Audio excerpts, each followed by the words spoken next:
This is Smithy.tv.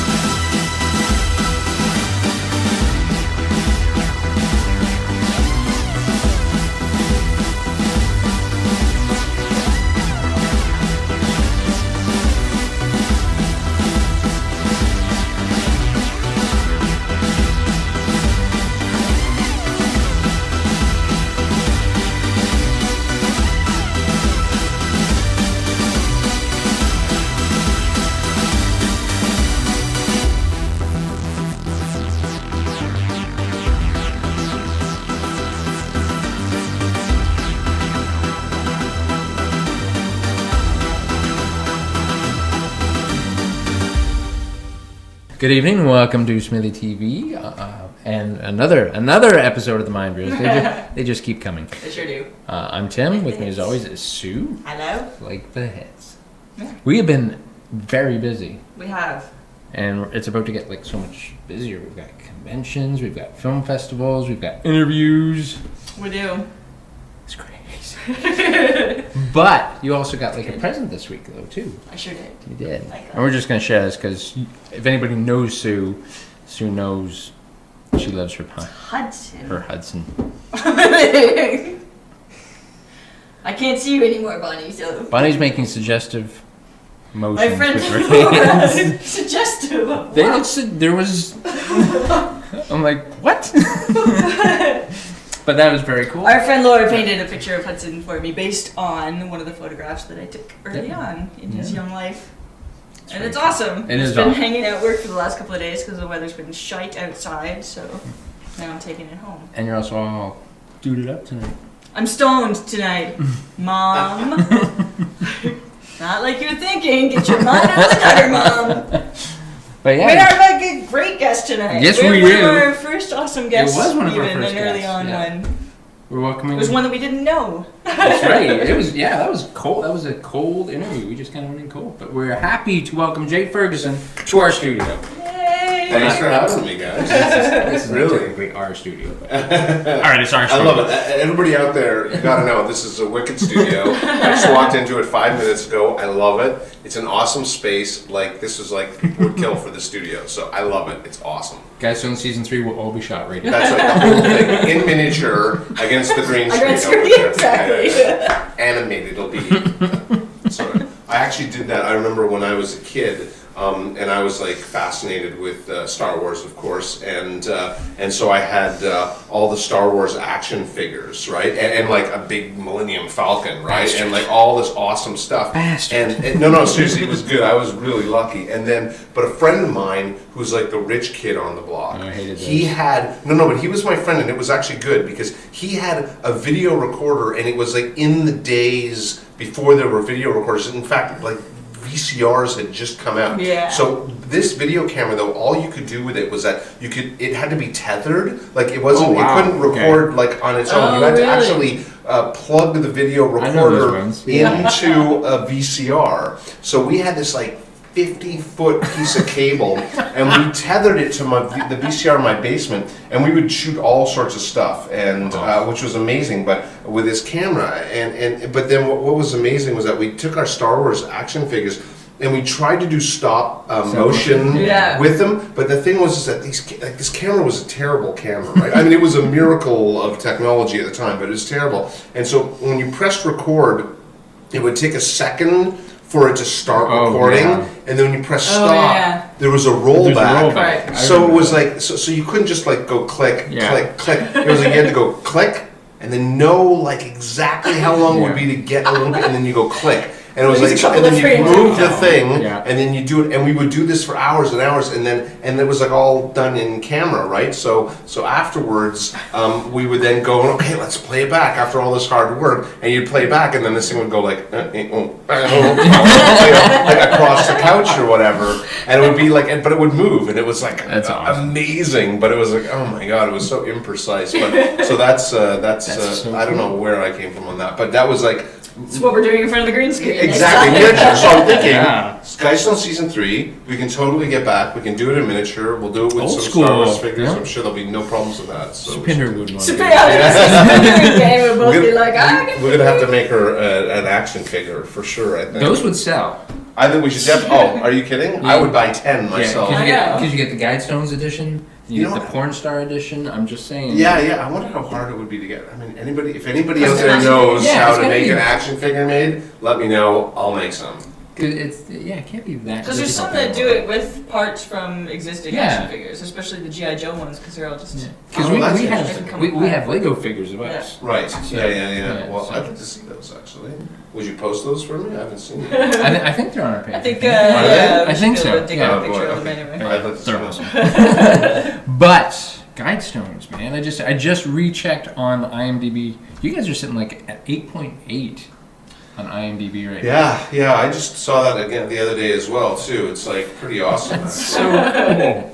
Yeah, it's like we're. I have to say I'm overwhelmed. Like it's interesting because I met you guys right when we launched Guidestones. So Yeah. that's a year ago now, right? Yeah. It's At in FedEx. fact from the No, con. it wasn't even. It was the at con. Yeah. before. Right, so we met at the Spring. con. Yeah, and it's like so that's exactly a year ago, like last Yeah. weekend, right?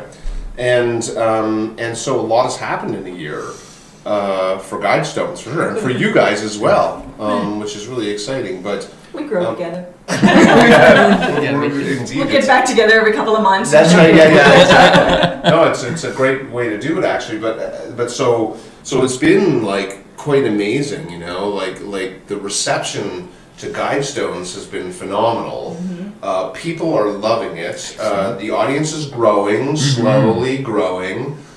We even and- saw them at the con this They- past yeah, week. sorry. That's right. Yeah, we had them Signing down up here, people. down at the con, signing up people, getting the word out.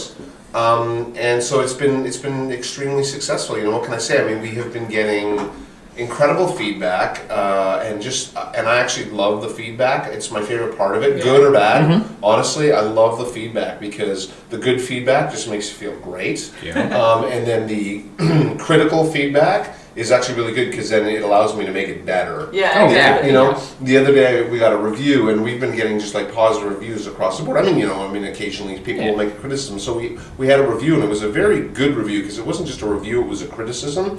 So there was lots of amazing thought put into this critique, and so a lot of it was very positive. And there was a couple of points that were weaknesses. And I have to admit, I actually agreed with the weaknesses that were Right. pointed out. And I thought, Nice. you know, it's kind of nice to hear that because it's actually solidified in my mind. It's going to make the second season better. Yeah. So anyways, that feedback's great.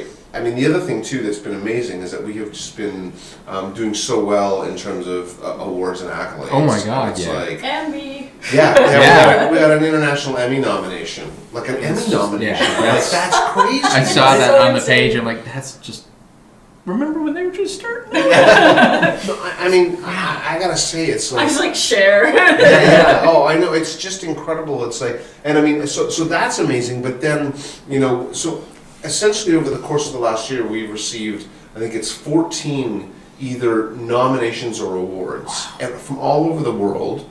We've been asked to speak all over the world. Yeah. But the cool thing is that here in Canada, which is really exciting, is that we actually did what I'm now referring to as the triple crown of digital media, which is we won the Rocky, we won the Digi, and we won the Canadian Screen Award. And this is the very first time that award was given out. And so it was like kind of like amazing. It was just an amazing thing that we took home all three of those in 1 year. That's you know? so cool. So The trifecta in the first year that there was one. Yeah. Totally, exactly, That's- exactly it. It's like I kind of feel like it's sort of a historical thing. I mean, Yeah. it's a total footnote, and maybe most people won't notice it, but it's like to me, it's kind of like huge. I'm looking forward to seeing that repeated again. Yeah, Like exactly. It's so we're it's been an amazing year. It's been an amazing year. So cool. Yeah.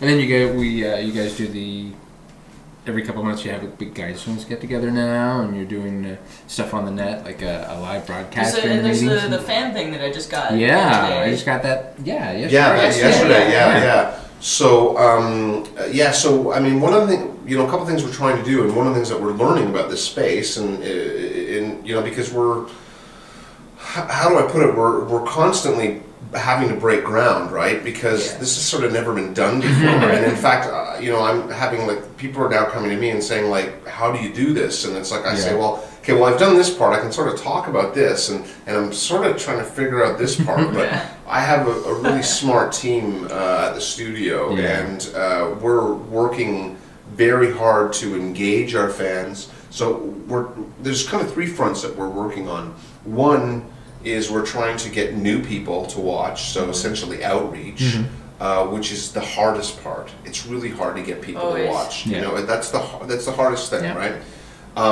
And then once people watch, though, and we're finding once people watch, is that they love it. There. You know, they're there. And then engaging the people who are watching or the fans who have expressed some sort of interest, engaging them in different ways. So like you mentioned, there's the parties, which we love because it's also a good time for us. And there's pizza. There's free pizza and all our and free beer too. That's right. That's right. So we have those are. I mean, in many ways we're doing that to kind of to get to meet some of the people who've watched the show, and at the same time to say thank you, to people who have watched and been involved, and the cast is always there, and there's crew there, and different people. So that we're doing that. We're also trying to get people, onto a fan forum to be talking about it, especially people who are watching it right now, and just to get people engaged in all sorts of different ways. And then what we really need is for our fans to then share it, so that we can grow new fans, and then so it's like this cycle that we're trying to develop, and we're kind of feeling our way and finding out where there's successes and failures, and trying to understand how to do that. It's an amazing process. It's so gratifying when it works, and it's so frustrating when it doesn't. And a lot of the times it's frustrating, but it's really interesting. We're really exploring and experimenting. So all these things. I mean, we're lucky enough to have support right now to be able to actually engage in these activities and kind of move it along. In fact, actually, people who are Guidestones fans, and I include myself in this category, we're actually really lucky because we're kind of getting an opportunity to engage in a project in a way that really nobody else ever has. That's true. Because we have the support right now to do it. Yeah. So it's kind of like to be a Guidestones fan is good. You get like full access right now. Oh yeah. You know what I mean? Like full access. Yeah. If you want to come down to the studio, you just come down. You want input into the series at this point? It's like just let us know. It's like whatever. But so. Well, I even liked at the first gathering, or you were like, anybody who knows of like weird kind of quirky places, little known places, like let us know, and then we were doing the live feed that night too. I guess every gathering has it. I guess. Yeah, that's right. Yeah, so we do that, which is because we figured like. It's going to be, obviously, these gatherings are going to be Toronto-based, right? Yeah. I just thought of a weird Something just place. happened. Yeah. Oh, good. I want to know your weird place. Well, I mean, it depends on what your weird place is. It's not the basement. No, it's that weird sunken city off the coast of Japan. Oh yeah. Oh wait, are you talking about the one where it's like it's just kind of like it's under? Yeah, I know exactly what you're talking about actually. Yeah, it's I just cool. resaw it, and I'm like, I totally have to remember to share that. It's interesting though because in Japan, one of the locations I was thinking about for the second season, for some time now, is actually Battleship Island, or it's. Did you see that island in the latest in Skyfall, the James Bond movie? That island that they go to, where no, she didn't. She's not a Bond fan. Okay, that's fine. But the fact is that I've been for a couple of years planning on going to shoot there because it's a really fascinating place and it's got a fascinating story. And then I was like, I guess I went to sort of look again a few months ago, and it was like I was looking through the Wikipedia entry or something like that, and it said latest James Bond film, filmed there, and I was like, damn it! wow, really? Anyways, they actually really underutilized it because it's like. Really, it looks like a set. Like, I mean, it looks like there's an establishing shot from the air, and it looks just kind of not real because the place doesn't look real. Right. And then a couple shots inside, and so it's not. Anyways, you don't really get into the mythology of it, which is actually quite fascinating. So maybe I'll say that one. Ooh, okay, so I don't know the mythology. I will be looking that up tonight. You should really look it up. It's just it's so interesting, actually, the story of that island and how at one point in the 50s. it was, I mean, this is a tiny island, but in the 50s at one point, it was the most densely populated place on Earth. There were so many people packed on this island. Yeah, it was a mining island. It was just, it's very interesting. Then there's cool places that you probably just can't even get into because you're not allowed, but because there's like battleship graveyards and stuff in the States where everything's just rotting away and. Yeah, I mean, it's funny, we're going to some pretty interesting places in the second season, actually, which I'm excited about. We're going to be in France quite a bit. Ooh. We're going to be in New York City as well, and we're going to be in the Ukraine. So, Damn. yeah. And also, you're not going to Chernobyl, are you? and also Don't do that. in the UK as well. We're going to probably be in most likely in Wales. Oh, cool. So, and the reason is, and like a lot of Guidestones, the reason for why we go to places in Guidestones is because it's based on true stuff. So that's actually, And those places have a lot of true stuff. And those places have, like, I had no intention of going to New York until I actually researched a certain story that will be revealed in the second season, and I researched that story, and the story actually goes to New York, like that. Historically, it goes to New York. So I actually had to. So it's like, I guess we're shooting in New York. And France is the same way. So and there's actually a link between the link in New York and the link in France, which is going to be the links that Sandy follows to get there. So it's like based on actual events and true things. So in many ways, my hands are actually even tied a little bit in terms of where I get to go. Because like the Battleship Island, I remember in the very early stages, I was trying to kind of wedge that into the story.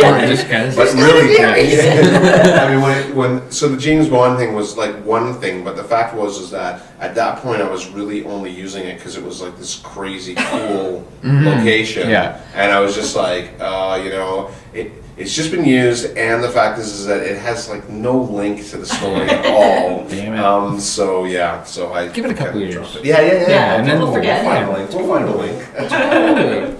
That's awesome. Is it going to be shot in real time again, so that people get the update or the next episode when Sandy flies there? Yeah. I mean, definitely, we're going to do that as much as possible. Cool. Absolutely. One of the things is that the format is changing slightly, meaning that there'll be the same amount of content. Okay. But there will be less episodes, and the episodes will be longer. Cool. Okay. So, which is actually good. I mean, one of the things that when I designed the first season, it was meant to be. I was going based on the habits of online viewers at the time, and at the time, the attention spans were 3 minutes. It was dead on. That was the attention span. So I said, well, we'll make them 3 minutes.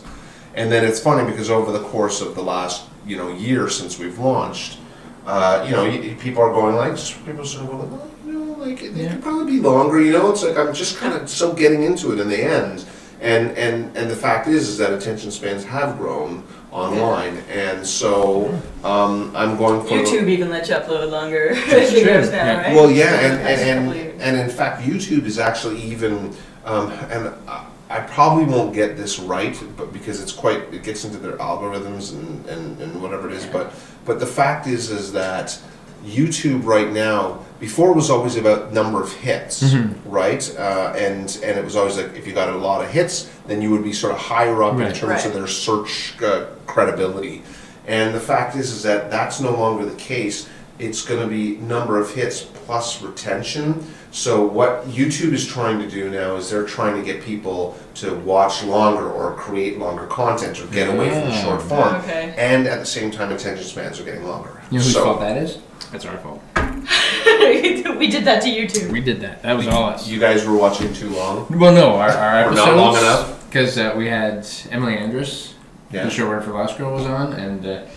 I think her first show with her easily ran 50 minutes, easy. Right. And it's on YouTube, and it's like 11,000 views and growing, and crashed our server 3 times. Oh wow! So that's great. It's all our fault. Fantastic. YouTube, you owe us money, or an endorsement. I think that's a really good idea. I definitely think YouTube. Oh wow! That was YouTube an omen. That was YouTube. You know that. Right? That was the Google overlords.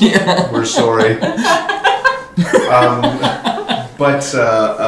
Yeah, so YouTube is looking for, they want it longer content. They want more. That's very cool. So anyways, I mean, all those things, and plus, anecdotal evidence, and it's like, I'm going longer on the episodes, so it's like you can get really, it's like we can get deep. And the other thing too that's different about season 2 is that there's going to be parallel stories. Cool. So it's not just going to be a straight linear follow Sandy and Trevor, but it's going to actually, it sort of branches off, and so having the longer time to play with is going to be very helpful, because in terms of having the multiple storylines, and they sort of duck in and out of each other. So it's actually more complex. I'm really excited about the second season. I feel like kind of what I learned from the first season, it has just been, it's just been such an incredible learning process. I've learned so much. And now I get to apply all that into a second season, which is amazing. I'm like very excited. And apparently, then both Supinder and Dan are both coming back. They will definitely both be back. In fact, just about everybody will be back. Even some of the dead characters will be back. Zombies. Or I don't want to say it was aliens, but it was aliens.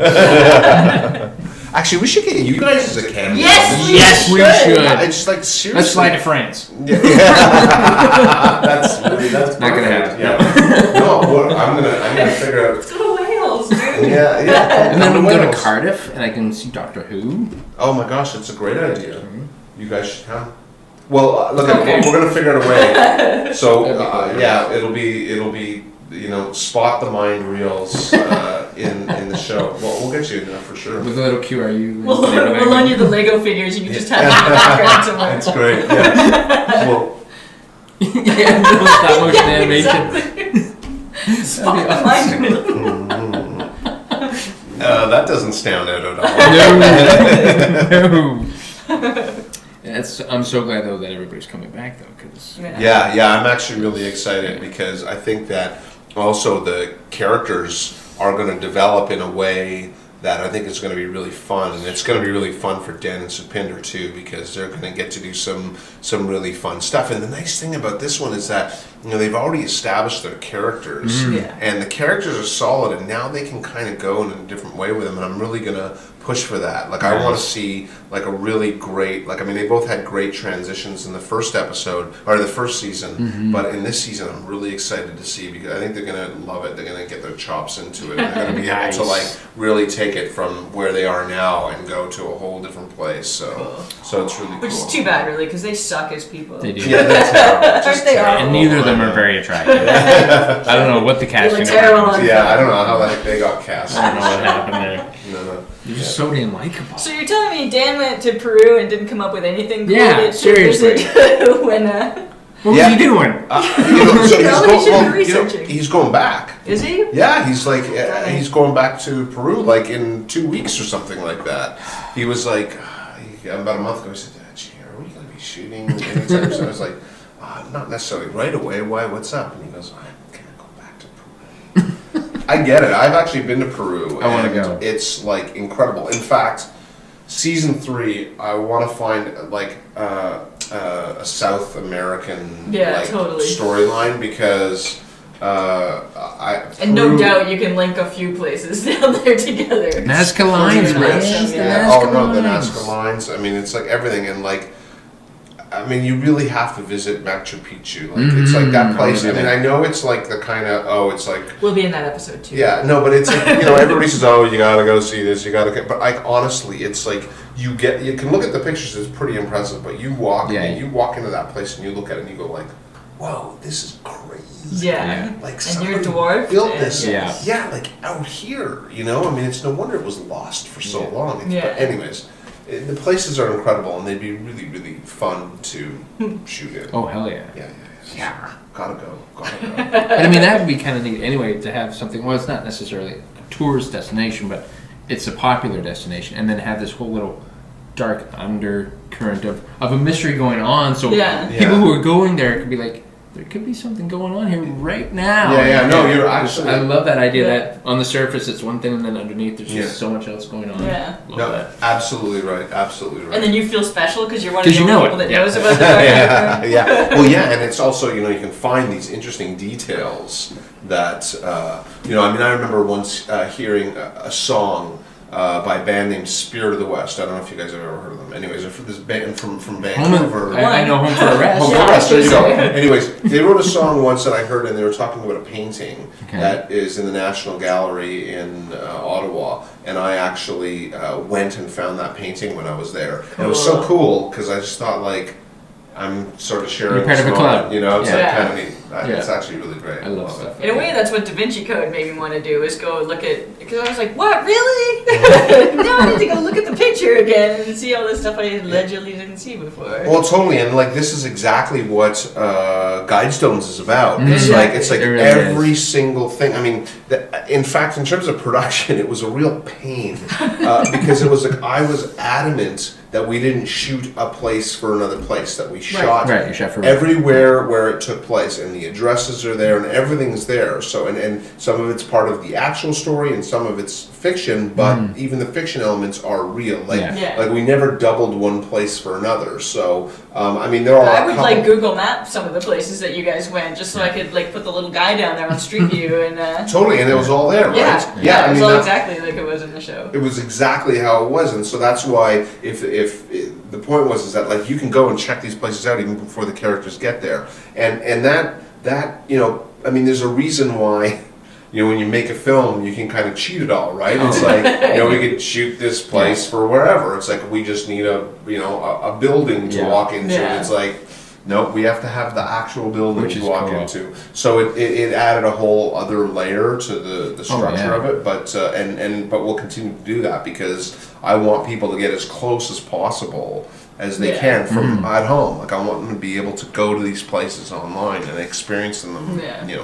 And I also want like a ghost town or something. It's got like false fronts on it and everything. Trust me, I found a city in China that I just wanted to go visit so badly for Guidestones. Again, it just didn't really play into the second season story, but it's like season 3, season 4. Yeah, giant ghost town. Anyways, it's an incredible place. I just thought that would be so. Yeah, there's that theme park in. Is it? I don't think it's in Japan. It's not. It's on. I'm sure it's in Asia. Obviously, it's in Asia somewhere. But yeah, it's this huge theme park that was built and just never went into operations. Really? Yeah. Oh, I want to know about that place. It looks creepy. Oh man, I would love to see that. All abandoned theme parks. Yeah, right. Yeah, I can imagine. Them where they go like extreme touristing and not into Chernobyl, but near it, where that town that was evacuated or whatever, and there's like an amusement park there and everything that's. Yeah, I've seen pictures of the Ferris wheel. Yes, it's creepy. Add some like radiation into the abandonment. Yeah, it's like and then you got like a horror movie. Yeah, exactly.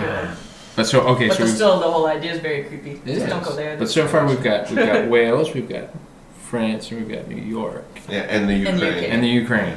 Right. Okay, I'm just trying to. Piece them together. Yeah. I will find the connection.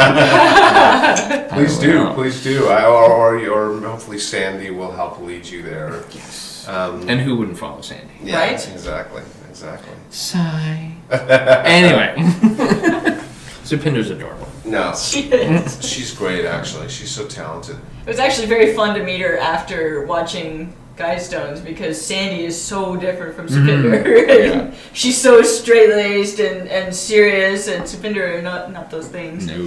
Well, I mean, that's the thing, right? It's like, I actually cast a lot of the show around her. Like, in fact, actually, I had to make a lot of production decisions based on her.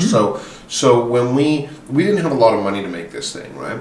So when we first started putting it together, and I started looking at casting, I actually thought that we wouldn't be able to afford going union, like ACTRA, right? Going with ACTRA, because actress, I mean, look, actress totally fair in terms of the wages for their actors, but when you're making a small, low budget series, it's like it ends up taking up a large chunk of your budget. So we were kind of talking to ACTRA and trying to get, see if there was any kind of give in terms of if they could give us a deal. And at the same time, but we were getting close to production. So I started casting non-union, and somehow or other in the casting, Supinder ended up at this casting session. It was a very informal casting session. I can't imagine. Well, we had just put out this essentially call to friends saying we're looking for this certain type and does anybody know anybody? And so it turned out that there was like 10 or 12 people that were a possibility. So they all came in, and Supinder was one of them.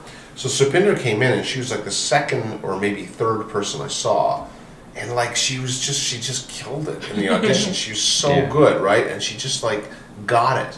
And I was like, oh man, like if all the auditions are like this, we done a no tag. I would have so many people to choose from. Yeah. And then right at the end of the audition, right away I knew that there was something special with Supinder. And right away I said like, this is amazing, blah, blah, blah. And I might have said something like, and you're non-union, and she said, in her, no, I'm union. And I said, okay, all right, let's not worry about that right now. But so anyways, I thought, okay, well, I've got this time to keep casting, and we're negotiating with ACTRA, and so we were casting, and just like nobody quite got it like Supinder. Yeah. And I just was at the end of like a couple of weeks of casting and seeing a lot of people. I just said like, I've like, we're going ACTRA. And then Supinder was introduced me to Dan, who they were friends. Yeah. And he came in and we just had this like very intimate audition, like just the two of us, and he just read some lines, and I was like, okay, that's it, you're in. And it was great. So it was like very it was very interesting. They both just turned out to be so amazing and so good. I knew that from the second. I had such confidence in them going into it, like because they were just so good. They're so smart and awesome. Talented. So and even now, I couldn't imagine recasting it as anybody else. I mean, they are those characters. Totally. They totally embodied them, and I'm like, yeah, of course. And then you find out, well, they're just actors. But I'm like, no, but they're... Well, and they really care, they both really care. I mean, everybody, there's also like this incredible supporting cast behind them as well, which is amazing. So they get to kind of come along, they're carrying the thing, but then every time they encounter somebody, it's like some legend, like Rosemary Dunsmore or David Fox, and it's like, wow, like they're getting some pretty major props and standing on the shoulders of giants, right? Yeah. And so that's like extremely helpful. But the thing is that they're all so good. I mean, everybody is, this talent is so good that it's like they really are different from who they are. Like they really are. Like they just take the characters and they just nail these characters so well. And it's true. It's like, God, Supinder couldn't be any more different. No. I've seen her do like roles that are just incredible. They're just so like they're just the opposite of Sandy, and totally genuine. Yeah. You know what I mean? Like totally believable, and I know her. Yeah. Sometimes with actors, I find that you know them and then you see them acting, and they can be good, but it's hard to separate them from the performance. You can see them acting, and that's and nobody else can. But because you know them. Yeah. But with both those guys, it's like they're just like I just see all character. Totally natural. Yeah. They're awesome. Cool. It helps that everybody's like uber passionate about the whole project too. Yeah. So everybody wants the best for it. Yeah. Everybody gives it their best all the time. And then the authenticity, of course, totally adds to it because you can bind your character that much easier. Yeah.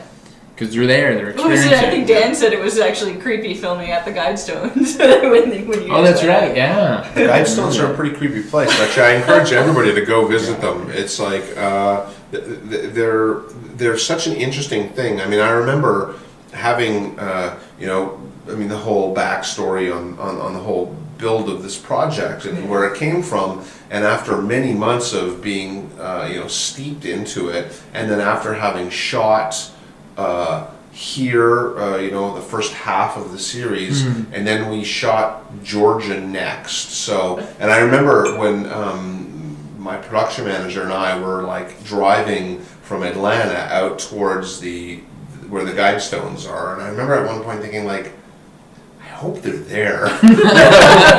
But it was kind of like that with this whole project. I mean, so much of the project was conceived and created online. Like it's like so much of it is like I did location scouting online with Street View. I mean, it's like I was constantly, like seriously, it was like I was doing all this stuff. And then it would be like, and then I was like, okay, now I'm going to go out, and I'm like bringing a crew, and I'm flying people out, and I'm like investing money, and it's like, this stuff better all be there. Google better be right. One raw entry on Wikipedia. Well, actually, it's funny. During the research I was doing for the second season, I was using Wikipedia so much. I was so involved in Wikipedia that I actually stopped at one point in the middle of my research, and I donated money because I thought if Wikipedia wasn't there, like this project wouldn't exist in some ways. Like there's no way I could do what I'm doing without Wikipedia. Like honest to goodness, I was just suddenly thought, wow, like what would I pay if it wasn't there and somebody suddenly said you could have this resource at your finger? So I actually donated money. I was like, I thought this is Encyclopedia Britannica will only get you so far. Yeah, exactly. Yeah, and I thought, well, you know, this is so. I just suddenly felt so grateful to have it. I was like, it makes my life so easy. Would have made school so much easier. Yeah. Oh, could you imagine? Wow. Could you imagine? Kids these days have no idea what a Dewey Decimal System is. Here we go. Here we go. When I was your age. No, look at the internet. I didn't. Wow. I had my first email address in university. Nope. 4th year. No. It was much later for me.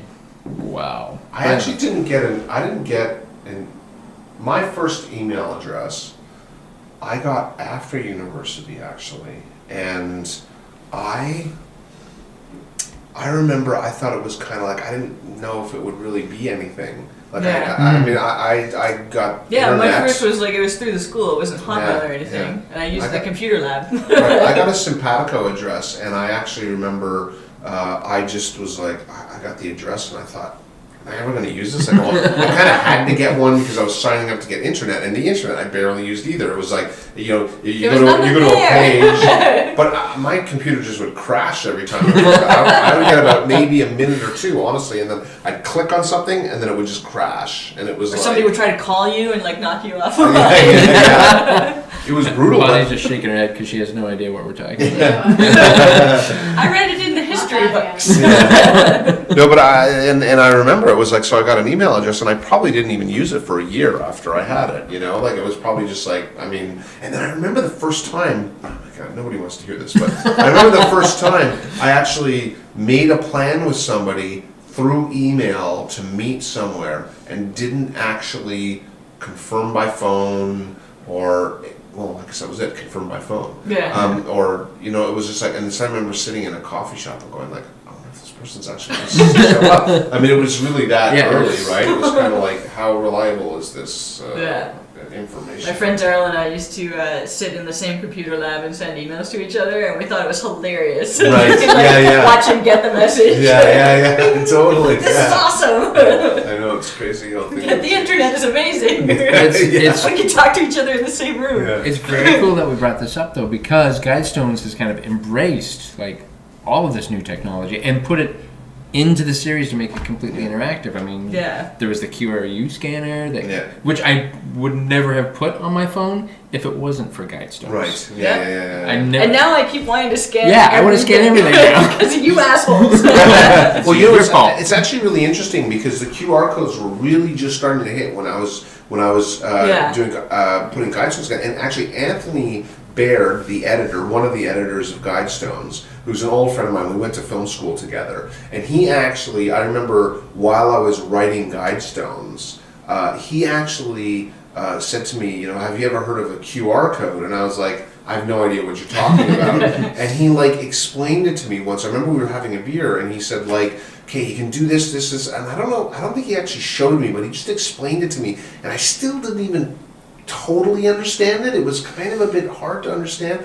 But then I guess I did some research on it soon after, and then it was like, oh, this is amazing. Yeah. So it was like, QR codes after that. All the tech stuff was so, which For those of you who haven't seen it, we can't recommend the series enough because it's totally addictive. Guidestones.org. Yeah, and you use the QRU codes. There's codes hidden like in the pictures, like in the pizza boxes. The pizza boxes, all the pizza stuff. You can Google anything. It's something. Go and just Google whatever you see, and it'll actually take you to places. So that's the interactive element. And so if anybody who doesn't know about the interactive element, it's like it's really important. And so if anybody who hasn't seen the show, I'll just maybe sum it up quickly. But it's every episode ends in a cliffhanger, and if somewhere in that episode we've hidden a clue, could be the license plate on a car. Right. It could be a name. It could be a serial number. Excuse me. And if you Google that clue, it'll take you somewhere online. So it becomes like an online treasure hunt, right? So that is really that kind of initiative. It's a very new initiative, and it's never been really done before or since. So it's kind of unique to Guidestones, but it makes it fun. Oh yeah, and you don't have to do it if you don't want to. Exactly, because the characters will do it through the next one. Yeah, exactly. Yeah, it'll be revealed to you eventually. So I always likened it to playing video games, like where you have to like search and find everything on that level before you move on. Because I was like, I refuse to move on to the next episode until I'm sure I've got everything. Yeah. Oh, that's great! I'm so glad. Because if Sandy and Trevor find it and I miss something, then I just get pissed off at myself. No, that's I great. suck at this. That's so funny. I know. Well, some of them are not easy. No. There's a couple of difficult ones. Yeah, for sure. And there's some that it's just the way you come at it or the way you look at it. Yeah. Because I would be sitting there staring at it, and I'm trying all these different things, and sometimes make it more complicated than it actually is, and then I was like, oh no, wait, I'll try this, and then that worked, and it's like, oh, so awesome.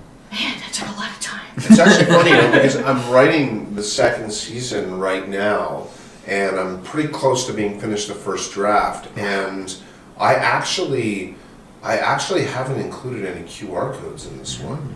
And I just realized, that can come afterwards in a way, because the story's first. But I just have to, I'm saying this out loud so that I don't forget tomorrow when I go back to it to make sure that there's QR codes in there. There will be, but I don't want to forget. Sometimes you get lost in it, you know? Yeah. Thank you guys. Good job. Thank you. What was the other thing? The music thing? There was the music. Oh, the music, the music's great. Yeah. I love the music too, actually. I bought it. I bought it at that point in the episode. Good. I should make it my ringtone just for something. I actually have it on my phone as not as my everyday ringtone, because that would drive me crazy. Yeah. Because I hear it all the time anyways. Yeah, exactly.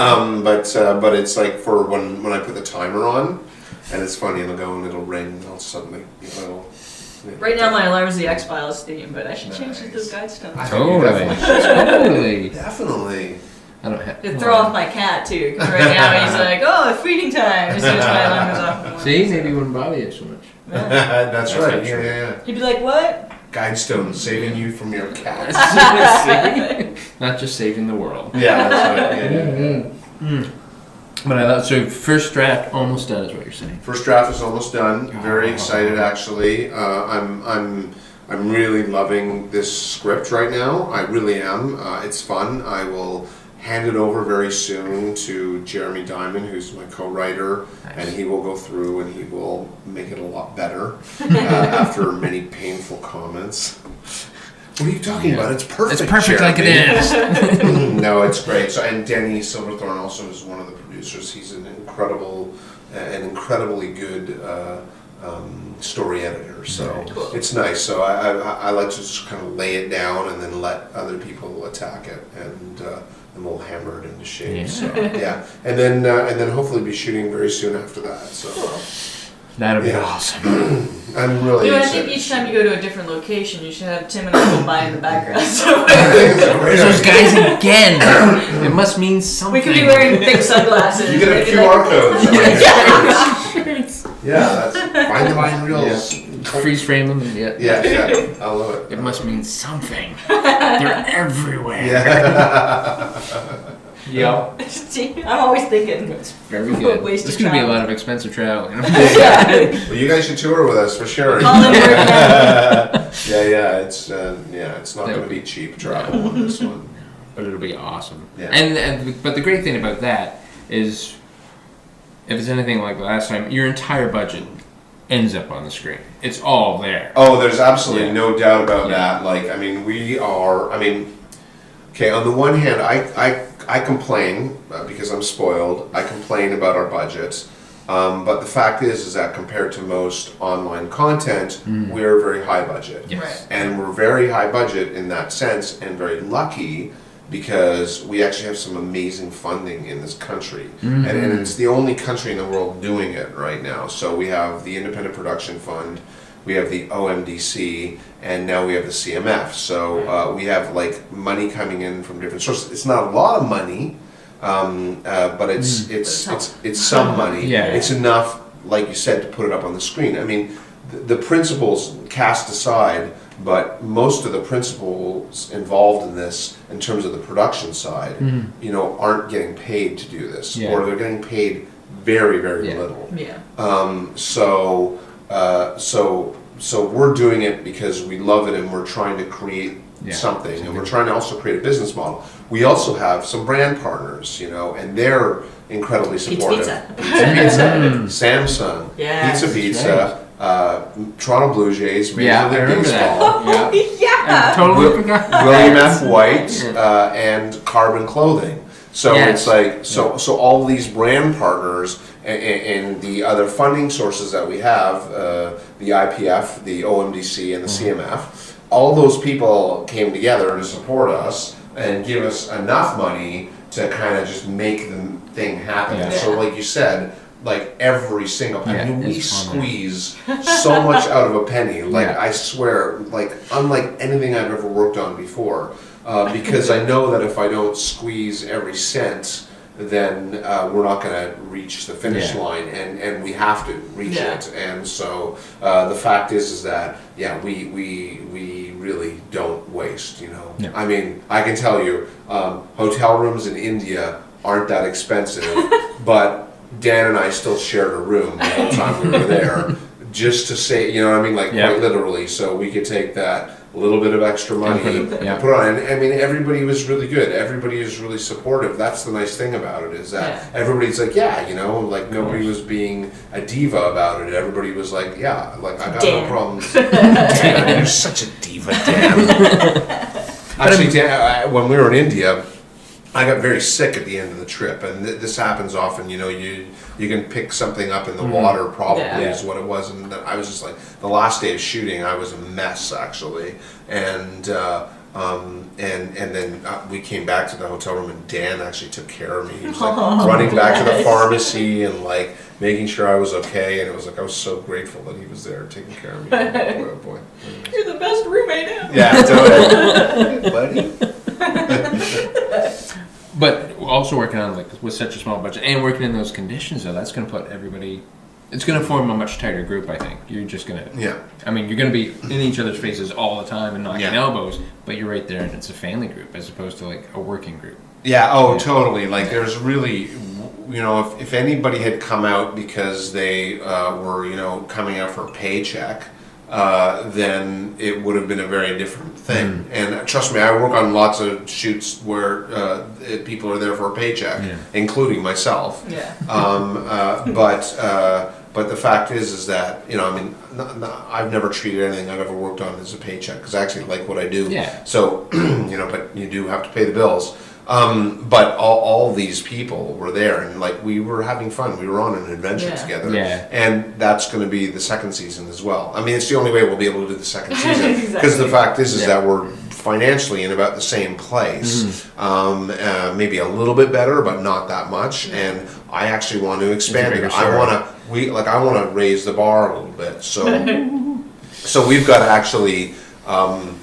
actually do sort of more with the same, you know what I mean? So it's we're going to be stretching those nickels. And you guys are already getting creative with how you set up some of the shots. There was like the crane shot with the helicopter. I love that. Awesome story. Oh, I know, and we're still So we actually had this like Brad Sears, who's actually worked on the project. He was actually our interactive guy, so he built like the push system, and he's the engineer behind all that stuff on our website and everything like that. So he actually he's also a real fan of like RC helicopters and planes and stuff. So he said to me, "Oh my gosh, you know, you can get this little helicopter and put a GoPro on it," and it was like cool. So I said, "Well, look, can you get this thing working? We'll shoot some stuff for Guidestones." And then of course.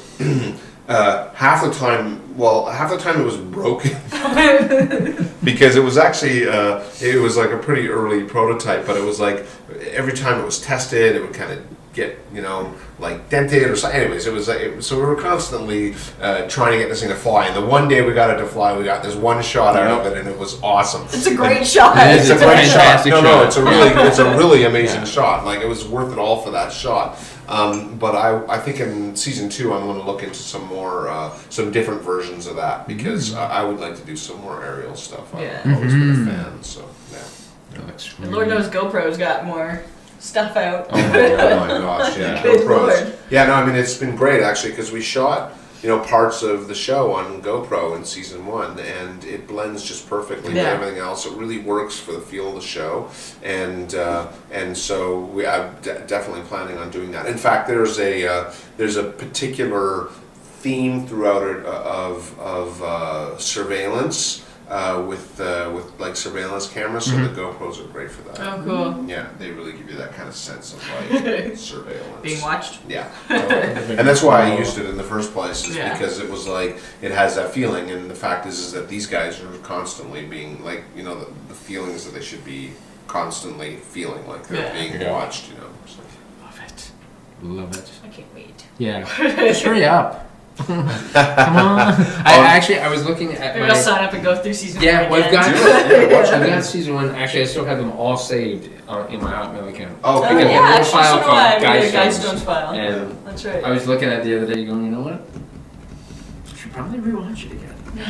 And I can watch it all in one go now. Well, I'd love for you to do it actually, because I'd love to get your feedback on it, like in terms of the second time around.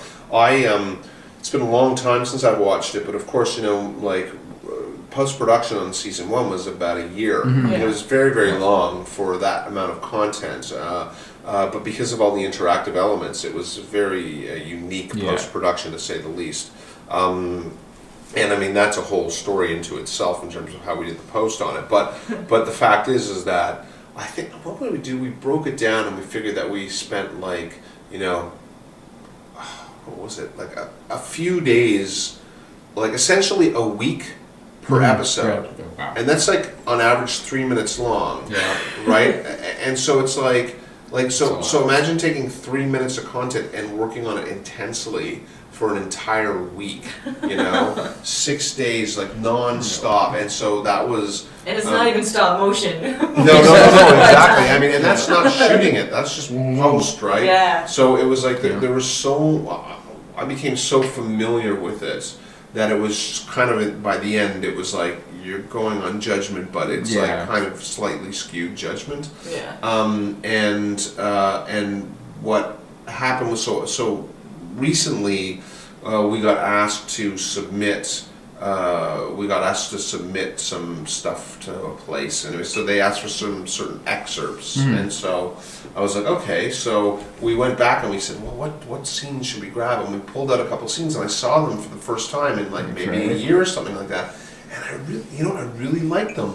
They were really good, and I have to say, I'm hypercritical of what I do, and often once it's done, I walk away and I'm like, I never want to see that again. and even if you start watching it and you kind of cringe, you know. But I actually watched it and it was like, I enjoyed it. Like, I got into it. I was like, oh, cool. I like it. Yeah. I'm not angry with myself. Yeah, exactly. I mean, in many ways, this series has been like that for me. It's been like this kind of really special moment in a way, you know, and it's like I'm enjoying it. I really am. It's like I'm grateful for all of it, you know. I mean, to come out here and talk with you guys is really special, and I love it. Like, really, it's like any chance I get, I haven't grown tired of it yet. Yeah, cool. And how could you? It's so awesome. You know, it's so awesome. It is. We had Ghost in the first season, in the opening shots. That's right. Yeah. Are we looking a little more paranormal activity? You know what? Actually, no. No, but you know what? There's going to be a little bit more. That's how the dead people come back. Yeah. There's actually going to be a little bit more action in the second season. Oh, cool. There'll be a little bit more like Fisticuffs? It's going to a little bit of fisticuffs, and it's going to get a little more physical, actually, which I just want to try. Like I actually have, I work with this very, very talented stunt coordinator and action coordinator, and I thought, I wouldn't mind trying a little bit of that. And so it's like it'll be fun. It'll get a little bit more hands-on. Nice. So, which is going to be great, actually, and in sort of a unique way too, actually. Okay. So I think that'll be fun. I mean, I also love shooting this stuff. It's really great. I mean, it's kind of, if you shoot too much of it, it can become mind-numbing because it's kind of like not so interesting to shoot sometimes. But I think some of the stuff that I'm going to try and do in terms of the tensions that I want to create, I'm actually really excited about it. So, That's awesome. So it'll be fun. Man. Yeah, it'll be fun. I don't know. Yeah. I mean, sometimes I'm writing like the first draft, and I'm thinking, like, honestly, I'm thinking in my head, like, how are we possibly going to do this? Like usually you edit, or I edit myself knowing what the production side of things are, but it's like I actually kind of feel like I'm setting myself up for some chaos. I mean, the first season we shot it like easily, like it was such a dream to shoot. We didn't have any problems. It was fine, but like. This season's going to be a lot more complicated. More characters, multiple storylines, and action. So it's like I want to challenge myself. Yeah. Do I want to kill myself? Exactly. Like, I don't know why I'm doing it, but because I have to. Because I'm sick and I need to keep doing it. And so help me, please help me. No. Because if you went out with the second season being easy, then you just feel like you never push yourself or did anything new. So. No, I'm definitely pushing it for sure. I'm definitely putting everything I've got into this one. So it'll be. I think it's going to be fun. I think it's really going to be good, actually. I know. Can't wait. Do it now. Yeah. Go now. Okay. All right. Okay. I'm gonna do it now. Do it now. Because you got to shoot it, then there's post. I mean, come on. Yeah, I know. I actually can't wait to start shooting it. It's like, I mean, I love every stage of it, but I'm kind of sick of being in the office right now. Like, I mean, I do shoot, like, there's other things that I've been shooting over the last year or a couple of years that are other projects, commercial projects and various different things. But like, to be totally honest, like, I just can't wait to kind of get out there and get those guys acting again and just like, Well, I can't wait. Fresh guys. Totally. But so the website is guidestones.org. Twitter is @guidestones.TV. Yeah. And then you are at Because Guidestones is actually That's right. I remember stuff. Oh, I'm supposed to actually take a picture. Oh, to prove that you were here. To tweet it. Josh Jensen, our social media We're guy, gonna tweet it as we're doing it? totally kill me. Can I? Yeah. Let's see. How should I do this? Hold on. Carefully. I'm sorry. Bonnie's got that look on her face. Yeah, I know. Oh, hey! Hey!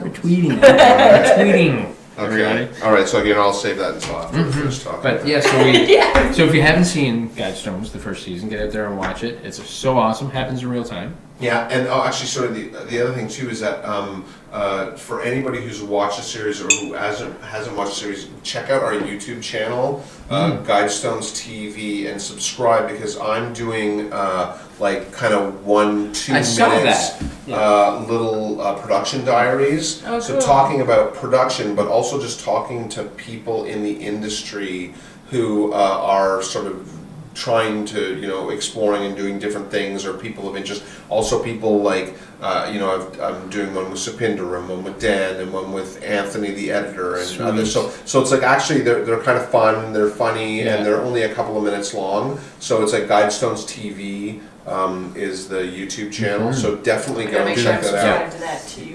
No, you should definitely subscribe to it. It's like, and whatever, you'll get little bits and pieces, and so it's actually fun. Awesome. We upload things every now and then. So watch it, or watch it again, as I plan to now.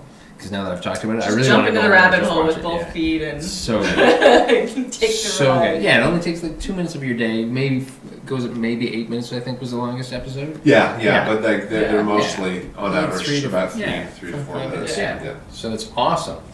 Oh And you get to a point where you like start looking forward to that you're like, email showing where up is in it? your inbox. Like, Yeah. Well, yeah, and that's the other thing too. That if anybody out there who hasn't actually seen it, and if you're interested, go to the website at guidestones.org, and there are a couple of different ways you can watch it. So there's a watch button where you can actually just watch it. You can just sort of binge on it and watch them all if you want. That's a new thing, relatively new. But if you kind of want to do the whole interactive, really immerse yourself, then there's like right underneath the watch button, there's like the interactive button. Go to that one, put your email address in, and then the episodes will start being delivered to you. And it takes about 3 or 4 weeks to watch it. Yeah. And it's actually really, that was the way it was actually meant. Yeah. That was the way it was meant to be watched. But of course, just you got to just pick whatever sort of works for you, you know. Yeah. But either way, it's a pretty fun romp actually. And Google everything. Oh yeah, You'll be so surprised at the stuff you find. It was so good. I'm totally rewatching it. Oh yeah. All right, Jay, thank you for coming in. thanks for So having glad me, season as 2 is always. happening. Thank you. Get out of the way, would you? Just move. Yeah. And Sue, Tim, thank you for having me as well. it's always good to have us in the studio because we rock. We do. We are awesome. Wixom, in fact. There we go. There it is, everybody. Bonnie's shaking her head at me again. Bonnie, our op, lovely as always. Wave to the camera, Bonnie. Also Wixom. Wave to the camera. There you go. You're going to watch these to make sure you cut yourself into the episode. But anyway, this is Tim and Sue for the Mind Reels on Smithy.tv. Thanks for watching and good night.